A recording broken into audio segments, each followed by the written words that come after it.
Welcome to the AI Decision Guy podcast, the show where we explore the intriguing balance between artificial intelligence and human decision-making. I'm your host, Dr. Carlos Kemeny, and in each episode, we dive deep into the world of AI and its impact on various industries. Jeri Larsen currently serves as the Chief Operations Officer at UScience, an edtech company helping align talent, education, and industry by empowering students to find their best fit future.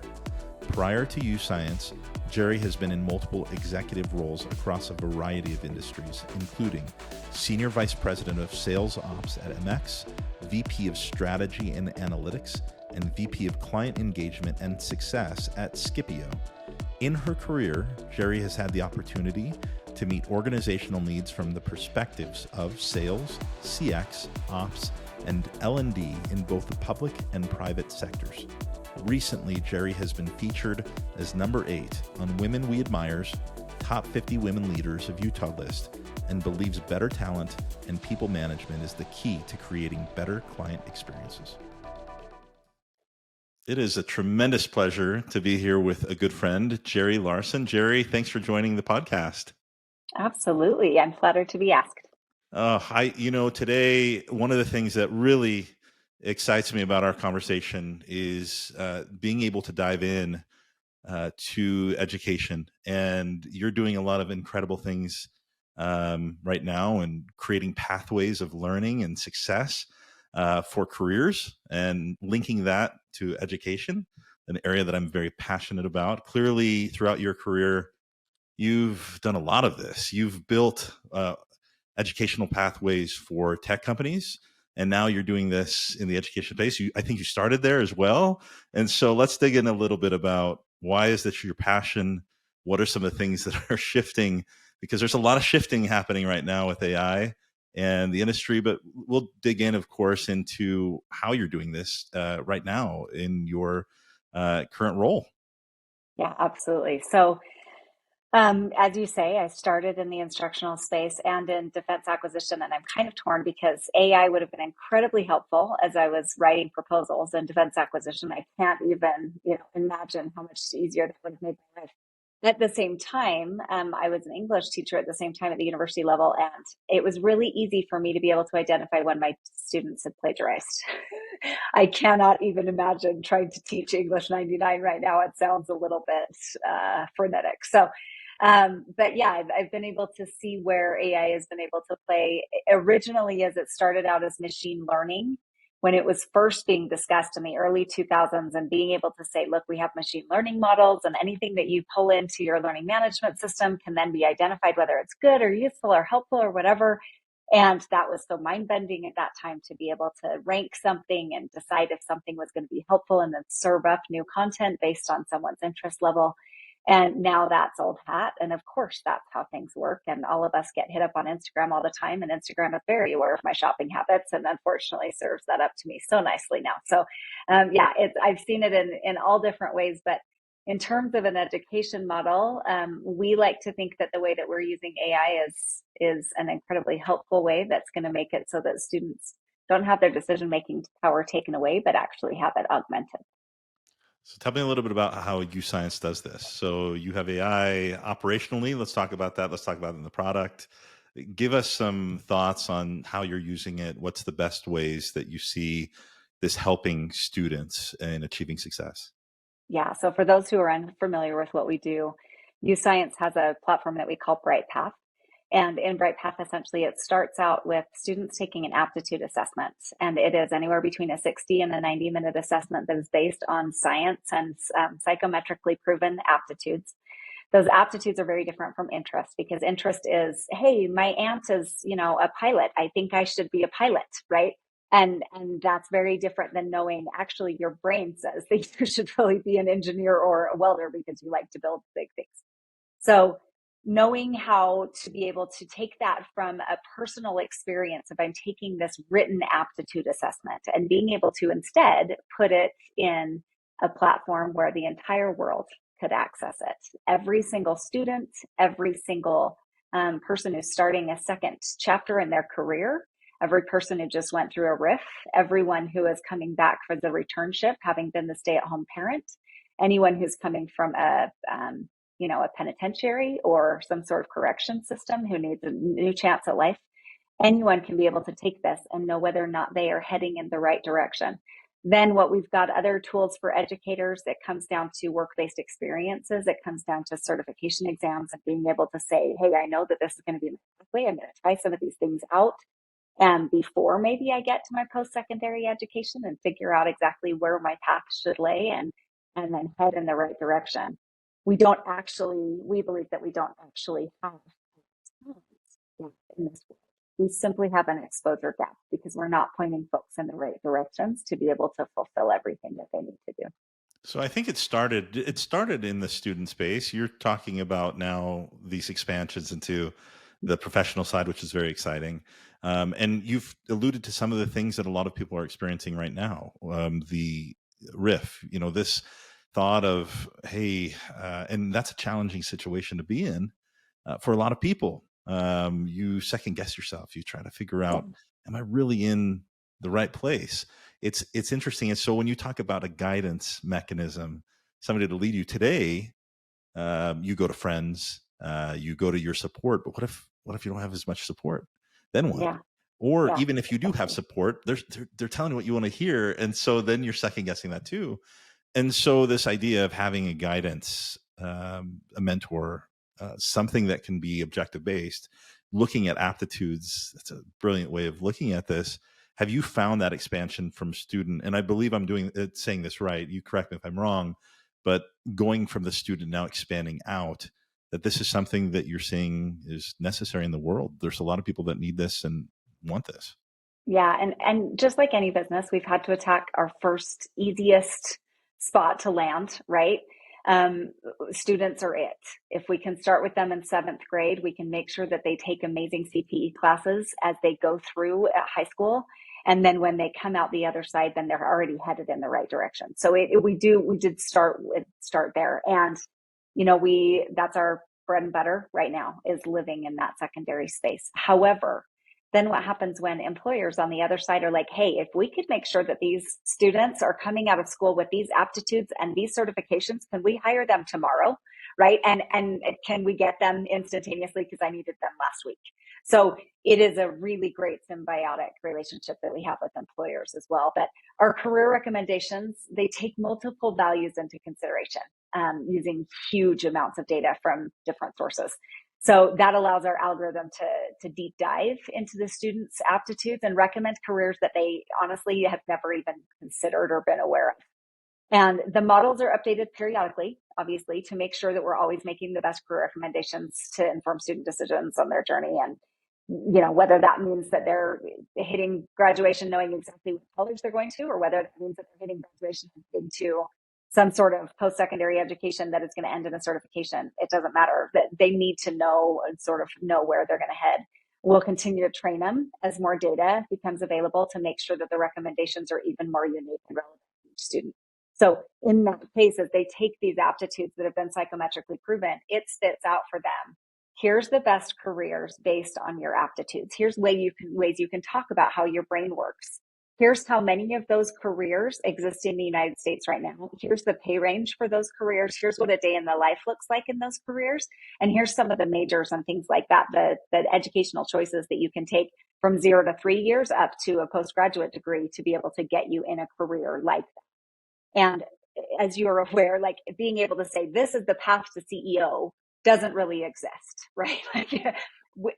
People come to that from myriad directions. And one of them could be that they started a company when they were, just graduating from high school and they've never done any post-secondary. And it's really hard to be able to say, here's the exact path to be able to get there. And so our machine learning is those models take into account all of the different opportunities that they could have to be able to head in a certain direction and what that could be. And it will just constantly improve. We're just going to continue to push on that and make sure that folks get the best results that they can. Let's talk about the operations, because as the chief operating officer, clearly you do this for others as your product and your solutions.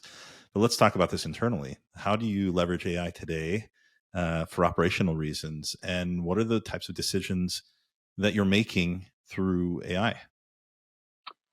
Yeah, so right now we use it with product. We use it in data analytics, and we use it, I mean, even just figuring out our Salesforce application and integration, things like that. We use it in every way where it is relevant and nascent right now, but we are also using it right now.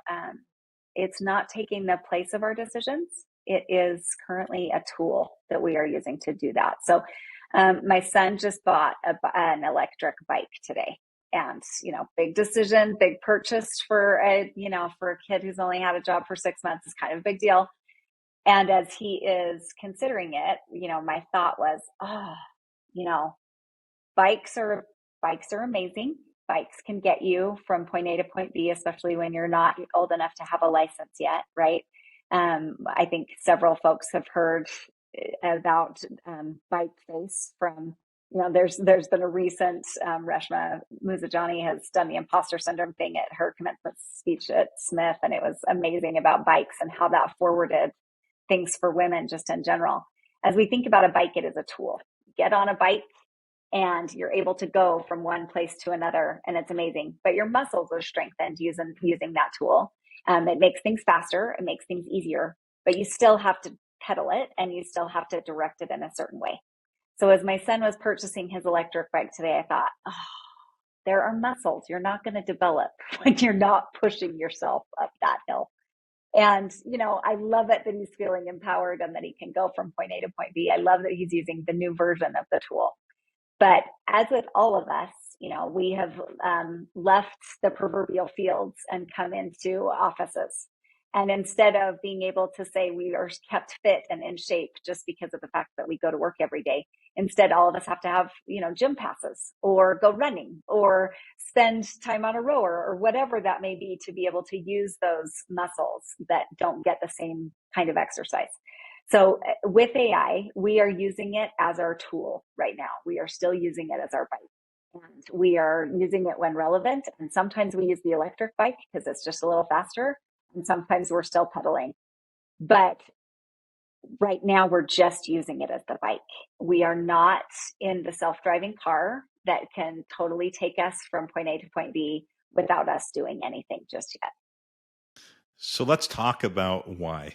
Ultimately, there's certainly this movement of automation where we have AI that can make people more efficient. And so the ChatGPT drafting an email or a response or a customer question answer, these are all things that ChatGPT can really help us to be more efficient in.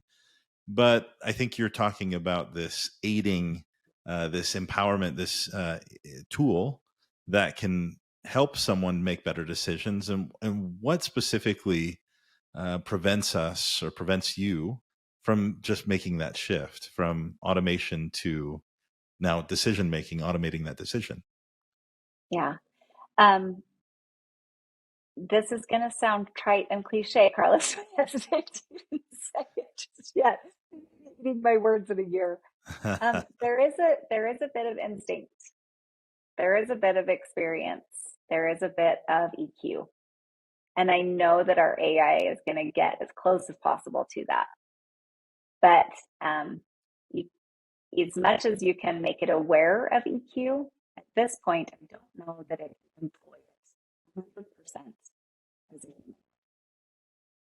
And there is so much of that experience and EQ that comes into every decision that's being made with a person. Case in point, how do we respond to an escalation with our support team or something like that? If I were to say to pretty much any industry, how would you respond to a support email in May? Pretty much every industry would say, oh, this is how I would do it. And it would all say the same thing and it would be great. And the AI could totally get us there. But if I say, okay, how do you respond to an escalation from a CTE teacher who has been dealing with 16-year-olds in May for the last 20 years, and they have to now go through the last week of school, and they have 16 students in their classroom who are trying to take a certification, and one of them can't get in? How do you respond to an escalation then, right? And it is a different thing. because then it is, I am so grateful that you are doing all you can for our students today. Thank you so much for being kind to me on the phone and not yelling at me. Thank you for everything that you're doing today. And how can I make your life easier? Do you need cookies? Right? It is a different answer. So there are those pieces that we can't have AI do just yet for us. And part of that comes just from it. We did a little research on this. I love your response to this. Part of this is from also personal experience. I remember speaking to agents in telecom, internet issues. And I remember there was a specific meeting that I couldn't attend because the internet wasn't working. It was down. And so I logged in and the bot offered $30 credit. Well, the next time I dialed in or chatted in, it was the same thing. And I remember going through the same channel and feeling like, let me try the same, prompts that I did before. And sure enough, it gave him another $30.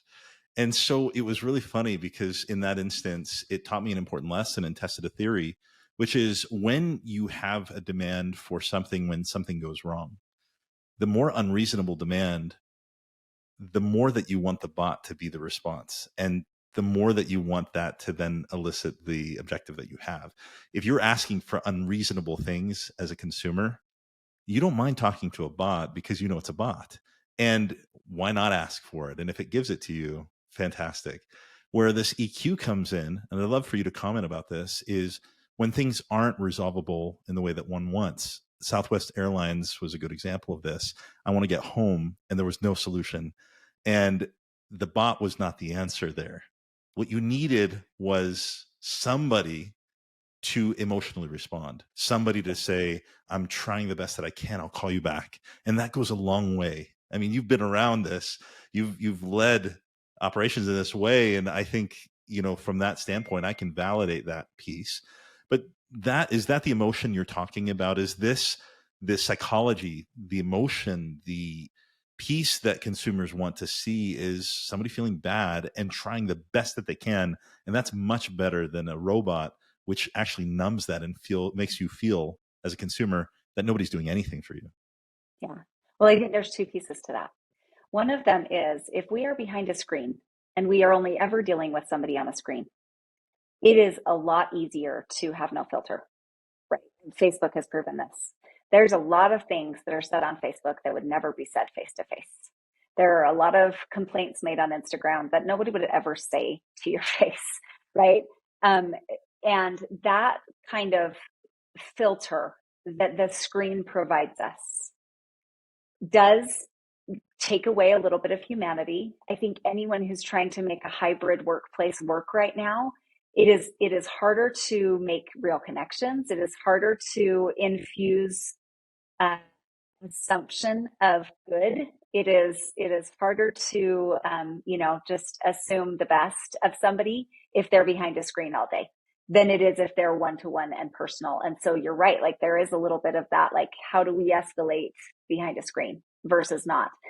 The other piece to it though is, and you use the Southwest example, but I'll use the Virgin Airlines example. If Branson had not decided to just go charter a plane to get out of the situation that he was in, Virgin Airlines wouldn't exist. Can a bot do that amount of creativity and completely thinking outside the box or you could just charter a plane? Not yet, right? It's not there yet. And so there is some innovation and some creativity and some outside of the box thinking that does not come yet, because right now they are not sentient in that way. They are sentient in what we've taught them. They are not sentient in they can completely and utterly break the models we've given. Yeah, I mean, I think this is where the black box and the uncertainty around what the output's going to be provides a little bit of this where we don't exactly know. OpenAI engineers don't know exactly. So there's a little bit of uncertainty, which there's a Indiana Jones effect. We want adventure. We want some of that. We want to know that there's flaws. And that's what makes us human in some ways. It's endearing to us when there's a flaw. Part of this is actually just the comparison effect as well, where, if somebody's just too perfect, then we don't really want to talk to them if they're that good, because it really projects us lower. And so there's an interesting human component here with regards to that. But I think that if we're optimizing for the solution, maybe talking about this in an organizational way, the fiduciary responsibility of executive officers is to optimize for profit. And that is, call it what it is, but that is how industry works today. Now, organizations like you have not only profitability in mind, but you also have a mission. And I think that well-positioned companies to use AI, because now you can optimize for multiple things. And that is really important. Whereas a company that strictly operates by profits only has a responsibility to cut 85% of the workforce if AI can automate that. Let's talk a little bit about that. I know that that's not industry specific or organization specific, but I do think that there are consequences here for those that are in the labor market, those people that you're connecting pathways, creating pathways for these careers, to be well aware that companies, for the most part, their responsibility is to automate away if it reduces costs and increases profits. Yeah. Yeah. And that is a constant thing that I'm thinking of every day. Can we automate this? Is there a way that we can do this easier?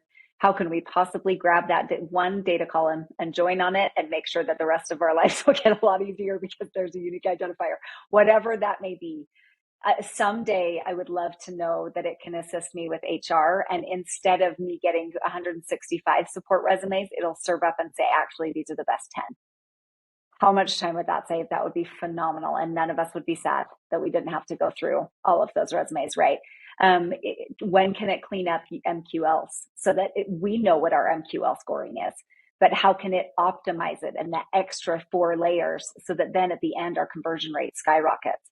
How can we make sure that there's sentient support sentiments and action items and follow-up that are put into our support mechanism, instead of my support agents having to type it out every single time? Can they just listen to the call and put it in for us? That would be amazing, right? And then how can it, even help us learn and serve up the right courses for some of our professional services, so that our consultants and our solutionists know exactly how to target that audience. Hey, it looks like from their sentiment, here's things that have happened in their school district the last 5 years. Here's some of the things that they could have your help with. That would be phenomenal. Proposal writing, things like that would just make our lives so much easier. In terms of decision making, at this point, we, this, the data is only as, decisions are only as good and as data driven as the data is. And so if I were to hand our current data, and I would say that any organization is in the same spot, right? If I was to hand our business data to any bot, it would do the same thing as my team right now. I'd just be like, oh gosh, you guys have a lot of work to do, which any organization has to do. Sciences is the only one that's still job to do. It just is that our data isn't necessarily clean enough to completely hand to somebody else, to be able to not think of historical record and not think of, oh, actually so-and-so told me this one case is a little bit different, or this one deal is unique, or, this one has a specific relationship with the owner that we need to be very concerned about. And, any of those things come up, and therefore are the little flags and the little anecdotes associated with each of those deals or anything that comes up in data. If we were to hand it to AI right now, it would try to normalize all of that. And there's no way to do so on some of those unique situations. I'd like to highlight this because this is an important piece of the puzzle, which is, if you don't trust your data today, just rephrasing exactly what you said, but AI is not going to help you that much in making decisions. If your dashboards aren't good enough for somebody else to make the same decision and you can trust them to do that, then you're probably still a ways away, and you need to focus on data quality and data transparency and visibility. let's talk. You've talked about the evolution of AI and the new capabilities. I think that's very exciting. But let's talk about preparing an organization. How do you adapt? How do you, as an operational leader, certainly the nature of work is changing. You've talked about some of those things. If 80% of my jobs to be done is now automated, or I'm expected to use OpenAI to help me write that proposal, which saves me 90% of the time, the unit of labor now is expected to do more things. Yeah. Right. Certainly in this interim period, there's the short term where you have the early adopters that learn how to leverage that technology. And now they can be extremely efficient and work the exact same and drink some lemonade. And that's fantastic. And they deserve that in some ways. But that will catch up in the short to midterm, where now the expectation is to leverage those technologies. And then the unit of labor has now elevated in what their responsibilities are to fill jobs to be done in that same time. The question that AI, I think, is posing to us today is the speed by which this is happening is so quick and so challenging to catch up from the opposite end of managing that. Whereas previously, yes, you've had disruptive technologies and then you adapt. And then again, it's a short to midterm kind of motion. Here we're talking about acceleration every single model that comes out, where nobody knows what the capabilities are. And so certainly from the employee or the labor, being able to stay in front of that is very rewarding and very, very beneficial. There's a really good reward for those that can stay in front. But that's extremely challenging to be a leader and trying to adapt to that so that you know how to fully leverage and optimize for the unit of labor. How do you do that? What is the way that you adapt as a leader to compete in this environment, to preserve also these core values, but how do you optimize the labor force for work when you've started leveraging this technology so quickly? Yeah, no, I think it's a great question. So from a very tactical perspective, there are several things that have to be put in place. From a very strategic perspective, it's actually not that different from other ways that we have looked towards scale. So you mentioned earlier, any executive officer is completely focused on fiduciary needs and just making sure that everything is optimized and automated, and that there are, lean has been around for a long time for a reason, right? So as you look from a strategic level, you think, how was I going to do scale before? Let's take the model of a CX organization. Anyone who's a CSM can't exponentially take on more customers. So you can't just say, I have 6,000 more customers this year, so therefore I'm going to get, 16 people extra in seat. That's not how things work. You can't do that. And so what do? Well, you figure out different metrics. You figure out, actually, this tier of our customers is now going to not get quite as white glove a treatment as somebody else did. And then this next tier is going to get the medium glove. And then, the top tier is going to get this white glove. And that's how we're going to scale our folks. We're going to get different CSMs who are used to enterprise and others who are used to small business. And the small business ones will automate some of their processes so that, they're not doing a QBR with every single person every single week. And, those kind of things are the ways that you look towards scale. Well, as you look at that, the way that you scale an organization is by examining metrics. What can we do from a metric side to know that this person can optimize themselves in these ways? So if they are the person who is taking that lower tier, the tier D necessarily, whatever it is called in your organization, if you're looking at that and saying the tier D they're going to have 400 customers because they're going to deal with them in this way. Okay, add AI into that. Can they deal with 800 customers now because of the fact that AI can write some of those templates? Like, what can you do? And your metric shifts in some way or another so that it can drive scale. It's the same thing with anyone who's writing proposals. In a typical world, we would say you can write between 8 to 12 pages a day of new content, whether you're writing help center or whether you're writing proposals. Is that pretty accurate? Yeah, we know that humans can chunk out about that much content a day and have it be pretty good, solid content. Okay, with AI, is that now 70 to 80, right? And then they're just doing the editing piece on the back end and making sure that it's pretty close. Great. Then you look at your scale and go, fan freaking tastic. We can do 18 RFPs in the time that we used to be able to do 2. This is amazing. And your company can get scaled quicker if you are able to keep up on those metrics. As you're looking at headcount models as you approach every fall, and you're thinking, okay, end of fiscal year, we're going to get our headcount models in place. You then bring those new metrics into play instead of the old ones. It doesn't mean you need fewer people. It means you're going to get bigger corner of the market. That's what that means, right? You're still going to be able to do amazing, amazing things. You don't need to cut out every single person in the workforce. It just means that you get to go that 15 billion you've been looking at forever and ever. You get a bigger market share. From a tactical perspective, if you back up and say, okay, but what do I do tomorrow? Because it's horrifying and this is scary and I don't know what to do, right? Right before you'd contacted me, actually, I'd reached out to our IT leader and said, hey, can we do an AI policy? We need an AI policy internally, because we need to be able to say what people can download, what they can grab, what is appropriate to put in their, as a plugin, what is okay, what's not okay. And being able to just say from a policy perspective, this is what we're okay with, this is what we're not okay with, this is what we're okay using. We're not going to build collateral with it per se, but we can do X, Y, and Z with it, whatever it may be for your organization. But figuring out what that looks like. And then being able to optimize and look from next, after tactically creating a policy, okay, then what's next for my group? Do I train them on how to do it? Do I look at the top 5 roles within my organization and think, who could this is low hanging fruit. Let's optimize instantaneously. Because I can guarantee right now, no one is sitting in their job thinking, I'm bored. I, have nothing to do every day, and I have the chance to go drink that lemonade that you mentioned, right? Everyone is looking to optimize so that they can go have a bio break for at least 3 seconds. And so if nothing else, this will just help you to use your resources more efficiently on the short term. Yeah, I mean, I think that when you talk about metrics, what is the advice that you give for adjusting metrics quickly and adjusting those? Is that on a quarterly basis, and less about the time, but probably more around this when you know you need to adjust, because that is incredible oversight and just mind space that you're taking.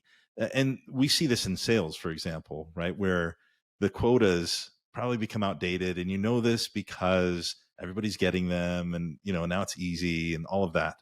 And so there's a lag there. How do you get in front of it? What's the best way to establish the right cadence instead of right now where we'll do this every so often? Yeah. I think that the first thing to check is, do you have a metric of success for each of your folks that are in seat? And this is coming from my acting CPO seat, right? Like, do you have a job description or an individual development plan or a capability matrix or a competency matrix for every single person in a seat? And because if you go hire an individual and you can't tell them what success looks like for them, how on earth are they supposed to know? Right. And so it just even being able to break your pay bands down by being able to say, if you're in this pay band 1 for CSM, I would imagine that you can do X, Y, and Z in this amount of time by this many months at the organization. And then we'll talk about moving you to the next level. And then we'll talk about moving you to the next level. And so how often are folks evaluating that, right? That should be annually at least. It should be more than that probably, but at least annually. And then just level setting every time that somebody wants to make a jump, looking back and being like, is this still accurate? Do we still like this, right? Is this still spot on? And then we actually have a comp committee that's in place where every year, every human gets evaluated against those metrics, and being able to say it's time for their, annual review. And let's make sure that as we're looking at this, that we guarantee everyone's compensation gets looked at every year. So when you're looking at that compensation, it would be a really great time to be able to say, hey, let's look back at their metrics at success. How do we know that they're being successful in that way? Now, if someone is exceptional and an organization is absolutely on fire, they are looking at that on a quarterly basis. I'm going to guess most of us are too tired.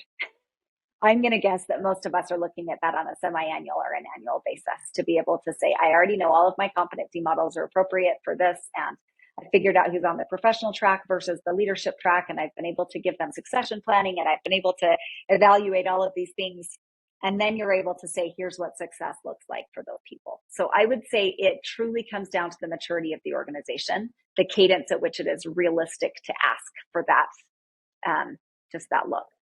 Well, and as you've talked, and I know how committed you are to personalization on the instruction. I saw that when we working together at Domo, and how important that is now, and how AI can enable us for that type of future, a personalized plan, a personalized delta. And if I was ever going to write a book, it would be called Managing the Delta. The delta is almost more important than some widespread metric that may mean something or may not, right? You have people that exceed that, people that underperform.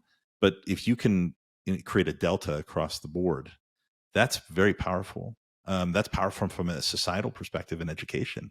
You can take anybody, and now create a personalized plan for them to reach a growth instead of a bar. Now you're now maximizing and optimizing for societal learning. And that's very powerful for each individual. One of the things that I get excited about as well in this model where AI can enable that is, you're talking about the leader and their ability to then set these goals. But wouldn't it even be more effective for AI to now kind of create reasonable bands for those? And what's beautiful about that is it could be on a project by project basis, right? Where the real unit of performance is actually on project completion. One of the ways that this is manifest poorly right now is in product roadmaps. And you have this roadmap, you may have shared resources across teams, and now people are competing for an engineer. And your incentive is going to be wherever your bonus, wherever your wherever your boss really wants you to perform. And you may have some cross-team projects that just are not making movement because of these countering incentives or these, misalignments. And really, the optimization of this ends up being for any output that anybody has. Can you give quick enough feedback? Did you achieve the job? Did you achieve impact? If you could achieve that, would that even create a better world? Is this kind of where we're moving in the future of job performance? Also, just looking at these pathways of education or learning to impact and output from someone's work. Is that what the end of this all looks like? We're that quick in feedback. We're that quick in being able to improve performance based on this type of cycle.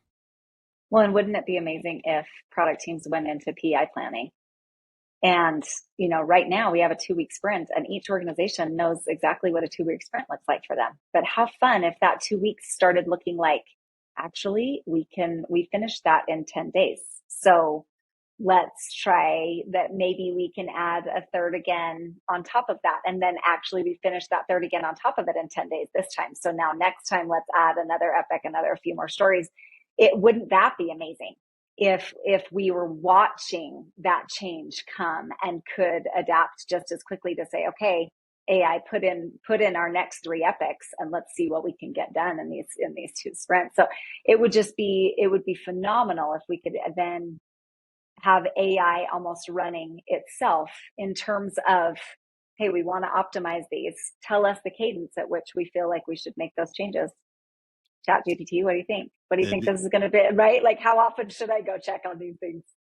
It would be great. As one final question, I'd like to maybe talk about a very, very big picture concept, which is AI dependency as it relates to our ability to make decisions. We've talked a lot about automation, efficiencies, but one of my biggest fears for the future is developing an AI dependency for our decision making. If we become dependent, and let's talk about even a student, a teenager, who now outsources a lot of decisions to AI and now struggles to make bigger decisions because they haven't had to make humongous, they haven't learned from smaller decisions, which is a critical skill to learning how to make bigger decisions. So what are your thoughts about this, and how do we prevent a future in which we're paralyzed from making big decisions because it's just too easy? There's too many things that we can outsource decision making to for individual decisions. And now we're really crippling not necessarily a skills gap. Skills can be learned. It's this fundamental core, I think, of what we are incredibly programmed to do, which is make decisions. And that's how we progress as humans. That's a big question, Carlos. So I think about, the fact even now, I used to know how to park my car and not hit the curb in front of me just fine. I never knew that I needed my car to beep at me, that I was not going to hit the curb, right? And now that my car beeps at me, I do wait and just like, okay, am I okay? Right. And there is that little bit of dependency, whether it's inherent or not, whether it's intended or not, whether it's voluntary or not. As I look towards the new employees that are coming in over the last decade or so, there is an incredible amount of altruism and impact that is driving a lot of decisions for the generation coming in. The impact is still such a big deal to each of them.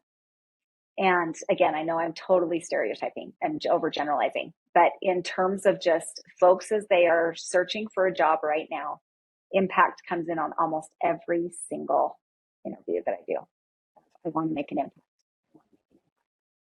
If we hand over all of our decision making and instead just get really good at using these tools, we're not personally making that impact. We're driving efficiencies, we're driving automation, but we won't get the extrinsic return of I did that. And as long as individuals and humans understand that there are both intrinsic and extrinsic returns, right? Using AI, things like that will constantly give you an intrinsic return of, look how cool, I did a thing, this is so fun, I used a tool, right? You might even get the extrinsic return of an employer being like, you are so efficient, this is fantastic. But there might be this innate gap in our souls that isn't fed by the fact that we did it. We did it ourselves. I know how to do this thing. I navigated this. And even though I used every tool at my disposal, I'm the one who decided this was going to happen. I am not as nervous about us giving up complete autonomy as others are. And I know that Ultron was a thing in Avengers. And I know that there's, scary sci-fi records of AI taking over the world. I get it. I still feel like humanity in general still wants some sort of impact to have been made by each of us individually, that we will never completely hand over the reins. And we will never say, I'm just going to sail by. Because in the end, there are still millions and millions of people who want to make an impact in this world. And they won't get the same soul-filling intrinsic and extrinsic return of, I did a thing, if they completely hand over the reins to AI. I agree with you 100%. And I think it comes down to individual choice. I think that individuals in the world will need to make that decision. Do you take the easy way out and do that? Or are you willing to take this impact-driven approach? I think this is going to be a challenging part of the future. And I agree with you. I have an optimistic view, but I also feel like it will challenge even the greatest to make deliberate decisions, to not take the easy way out, but to take the fulfilling route. And so I am optimistic, and I think that your perspective of the last, these employees that you've seen is a good indication of that. And so for me, I think this is one of my biggest fears, but it's one of the great also victories that can happen. Well, and I think with interviewing, even as we go into those, all of us have said, how do you make sure you get the right person? How do you make sure you get the right person? How do you make sure you get the right person? Right? How do you put the right bet in the seat? It truly comes down, I don't know about you, but when I hire somebody, I am looking for creativity, for curiosity, for critical thinking skills, and for a desire and a love for learning. And some of those were taught to me by other leaders, and some of those I have just watched on my own. But I almost am like, I can teach a person a lot of things. I can't teach them curiosity and the love of learning. However, if I have somebody in seat who really wants to learn, fantastic. I can teach them, so much of what they need to do. And so how interesting will it be that as we look forward towards our hiring decisions in the future, it does come down to that individual of how well do they use the tools that they're given, and how well are they attuned to optimization? How adaptable are they? How flexible are they? And maybe our list changes from curiosity and learning and critical thinking to also adaptability and changeability and the ability to see when something is appropriate or not appropriate. And it totally changes our hiring models in the future. Whereas if you look back 60 years, they weren't hiring on curiosity per se. They may have been if they were incredibly astute, but most likely they were hiring on, can they do this skill? Can they show up and do this skill? And are they going to show up every day and be here, right?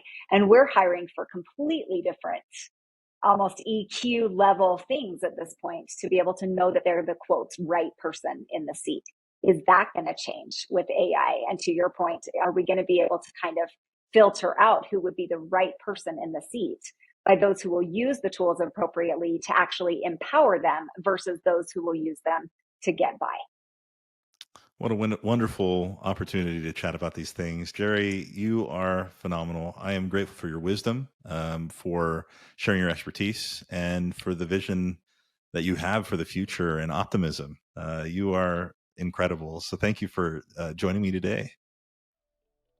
Thank you for joining us on the AI Decision Guy podcast.